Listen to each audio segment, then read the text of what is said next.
तो hello everyone, आज की वीडियो में हम शुरुआत करने जा रहे हैं हमारे थर्ड लेक्चर से, जिसमें हम हमारा फिफ्थ नंबर का टॉपिक पढ़ रहे होंगे, that is facts about the earth. तो हम वेरियस चीज़ें देखेंगे अपनी अर्थ के बारे में, और भी काफ़ी सारी चीज़ें हम इस लेक्चर में देख रहे होंगे। चलिए शुरुआत करते हैं। सबसे पहले हम देखें तो अर्थ हमारा एक कैसा प्लैनेट है? ब्लू प्लैनेट है। The Earth is also called the blue planet. It is the densest of all the planet. हमने बताया कि अर्थ एक तो ब्लू प्लैनेट कहलाता है, और दूसरा अर्थ की जो डेंसिटी होती है वो सभी प्लैनेट्स में सबसे ज़्यादा होती है। तो अर्थ कैसा प्लैनेट है? डेंसेस्ट प्लैनेट है। सरकमफ्रेंस की बात करें अर्थ के की, तो ये है 40,232 kilometres. Then if I talk about the area, area है हमारी अर्थ का 510 मिलियन स्क्वायर किलोमीटर्स। देन बात करते हैं सन से अर्थ की कितनी दूरी है, that is distance from the sun. Average distance की बात करते हैं हम, तो है 149 मिलियन किलोमीटर्स। सो अर्थ का कितना डिस्टेंस है सन से? 149 किलोमीटर्स। अर्थ का एरिया कितना है? 510 million square kilometres. And circumference 40,232 kilometres. अब दो टर्म आते हैं हमारे इम्पोर्टेंट, पेरीहीलियन और एपीहीलियन।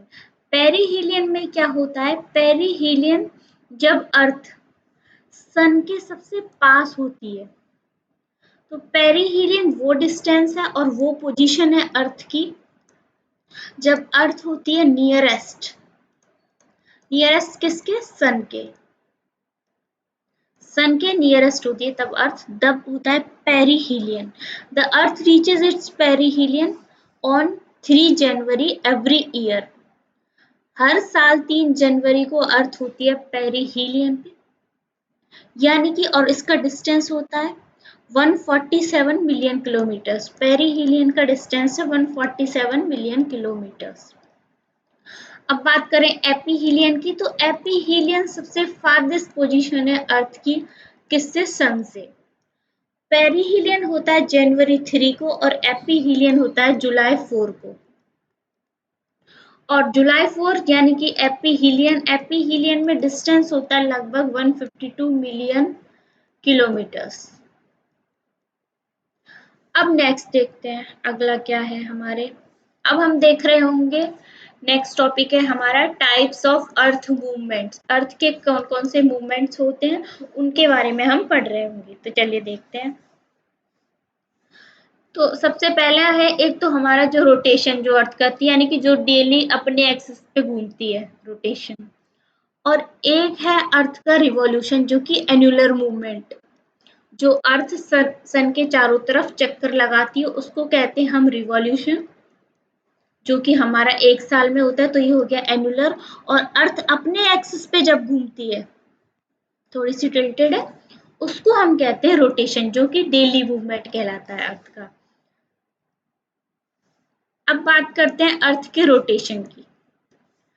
Spin on its imaginary axis from west to east in 23 hours 56 minutes and 40.91 seconds. अर्थ अपनी एक्सिस पे घूमती है कैसे? West to east.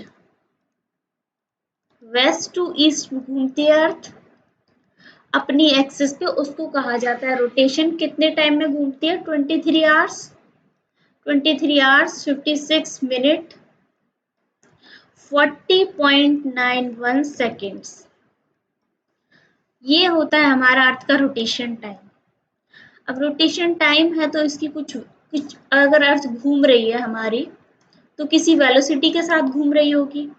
किस डायरेक्शन में घूम रही है? West to east. और वेलोसिटी होती है 1667 किलोमीटर्स पर आवर। तो ये होती है हमारी अर्थ की रोटेशनल वेलोसिटी। रोटेशनल वेलोसिटी में एम्पलीट्यूड और डायरेक्शन दोनों ही होते हैं। तो डायरेक्शन हो गई वेस्ट टू ईस्ट और एम्पलीट्यूड हो गया 1667 किलोमीटर पर आवर। जैसे ही हम पोल्स की तरफ घूमते हैं तो वेलोसिटी क्या करती है? डिक्रीज हो जाती है पोल्स की तरफ, और डिक्रीज होते होते क्या हो जाती है? जीरो। अर्थ के रोटेशन से हमारे क्या क्या चेंजेस आते हैं? सबसे पहले अर्थ के रोटेशन से डे और नाइट आते हैं, डे एंड नाइट। देन हमारे पास आता है a difference of 1 hour between two meridians which are 15 degree apart. दो मेरिडियंस होते हैं हमारे लॉन्गिट्यूड्स, दो लॉन्गिट्यूड्स के बीच में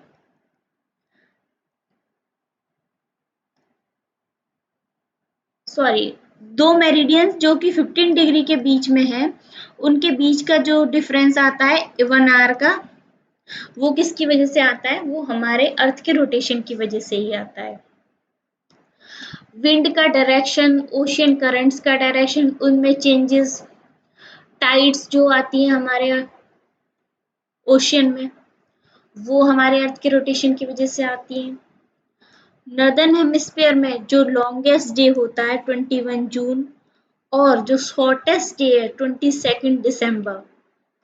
सिमिलरली ये वाइस वर्सा होता है, यानी कि सदर्न हेमिस्फीयर में बात करें तो चीजें उल्टी हो जाती है। लॉन्गेस्ट एंड शॉर्टेस्ट, वहाँ पे लॉन्गेस्ट डे होता है 22 दिसंबर, शॉर्टेस्ट होता है जून 21। तो ये लॉन्गेस्ट एंड शॉर्टेस्ट डेज भी हमारे अर्थ के रोटेशन की वजह से ही होते हैं। डे और नाइट्स हमारे इक्वेटर पे ऑलमोस्ट इक्वल ही रहते हैं। अब बात करते हैं अर्थ के रिवॉल्यूशन की। It is earth motion in elliptical orbit around the sun. Earth sun के अराउंड कैसे मोशन में घूमती है? इलिप्टिकल। और इसकी एवरेज वेलोसिटी है 29.79 किलोमीटर पर सेकेंड, और वो थी हमारी 1667 रोटेशन की किलोमीटर पर आवर की। ये है किलोमीटर पर सेकेंड। 29.7 किलोमीटर पर सेकेंड की स्पीड से अर्थ रिवॉल्व करती है सन के अराउंड, और एक रिवॉल्यूशन कंप्लीट करने में अर्थ को टाइम लगता है 365 days, 5 hours 48 minute and 45.51 seconds. अब ये जो एक्स्ट्रा टाइम है, ये हमारा जो 4 सालों में हमेशा एक लीप ईयर देखने को मिलता है, वो हमारा बना देता है एक डे। नेक्स्ट एक हर 4 सालों में एक एक्स्ट्रा डे इसलिए होता है क्योंकि ये एग्जैक्ट 365 डेज नहीं है। रिवॉल्यूशन ऑफ अर्थ, अर्थ के रिवॉल्यूशन के कारण क्या क्या होता है? अर्थ के रिवॉल्यूशन के कारण हमारे सीजन्स में बदलाव, सर्दी, गर्मी, बारिश का मौसम, variation in the length of days and night at different times of the year. जो दिन और रात, कभी कभी ऐसा होता है हमारे दिन बड़े हो रहे होते हैं, कभी कभी ऐसा होता है कि रातें बड़ी हो रही होती है। तो सर्दियों में रातें बड़ी होती हैं और गर्मियों में दिन बड़े होते हैं। तो ये किस कारण होता है? अर्थ के रिवॉल्यूशन के कारण। शिफ्टिंग ऑफ विंड बेल्ट्स और लेटिट्यूड्स का डिटर्मिनेशन, ये सारे हम किसके कारण देख रहे हैं? रिवॉल्यूशन के कारण। अब बात करते हैं अर्थ के एक्लिप्सेस की। क्या होते हैं एक्लिप्सेस? तो चलिए देखते हैं। एक तो होता है हमारा ल्यूनर एक्लिप्स, जिसको हम ग्रहण बोलते हैं, और दूसरा होता है हमारा solar eclipse. Lunar is for moon यानी कि चंद्र ग्रहण, और सोलर एक्लिप्स यानी कि सूर्य ग्रहण। When earth comes between the sun and moon, जब ये हमारा देखो सन है और ये है हमारी अर्थ और ये है हमारा मून, तो ये जब अर्थ आ जाती है सन और मून के बीच में, तो ये तो कहलाएगा ल्यूनर एक्लिप्स। अर्थ है, ये मून है। और सोलर एक्लिप्स तब होता है जब सन और अर्थ के बीच में आ जाता है हमारा मून, तब होता है सोलर एक्लिप्स। तो फिर से देखते हैं हम ल्यूनर एक्लिप्स के बारे में। Occurs only on a full moon day. Lunar eclipse कब होगा? जब हमारा फुल मून डे होगा, केवल तभी ये होता है। However, it does not occur on every full moon day because the moon is so small and the plane of its orbit is tilted about 5 degrees with respect to the plane of the earth orbit। लेकिन जो lunar eclipse है हर पूर्णिमा के दिन नहीं होता है, हर full moon पे नहीं होता है, ये कभी कभी होता है। और क्यों नहीं होता हर फुल मून पे? क्योंकि अर्थ जो हमारा मून है वो काफी स्मॉल है अर्थ के कंपैरिजन में, और दूसरा ये जो अर्थ का जो ऑर्बिट है, ऑर्बिटल प्लेन है जो अर्थ का, उससे 5 डिग्री पे टिल्ट है ये। इसलिए this light is red because the atmosphere scatters and the other colors present in the sunlight is greater amounts than it does red. Okay. अब हम बात करते हैं सोलर एक्लिप्स की। तो सोलर एक्लिप्स कब होता है? जब सन और अर्थ के बीच में क्या आ जाता है? मून आ जाता है। एंड द मून फुली और पार्शियली ब्लॉक्स द सन। और मून, अब जैसे ही मून आ जाएगा बीच में तो ये या तो मून सन को फुली ब्लॉक कर देगा या कुछ कुछ पार्शियली, ऐसा कुछ। जैसे ये हमारा सन है और ये आ जाएगा हमारे पास मून, तो यहाँ से हमें इतना इतना सन दिखता है, पार्शियली ब्लॉक हो जाता है, कभी कभी कंप्लीटली भी ब्लॉक हो जाता है हमारा सन की जो रेज है। ये होता है हमारा न्यू मून। जब न्यू मून निकल रहा होता है, न्यू मून के टाइम पे होता है हमारा सोलर एक्लिप्स। ल्यूनर एक्लिप्स कब होता है? जब हमारा हो रहा होता है फुल मून।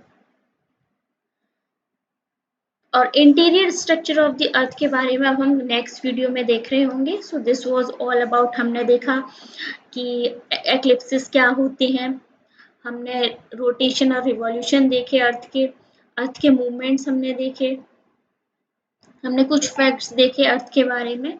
नेक्स्ट वीडियो में हम शुरुआत करेंगे अगले टॉपिक से। Thank you.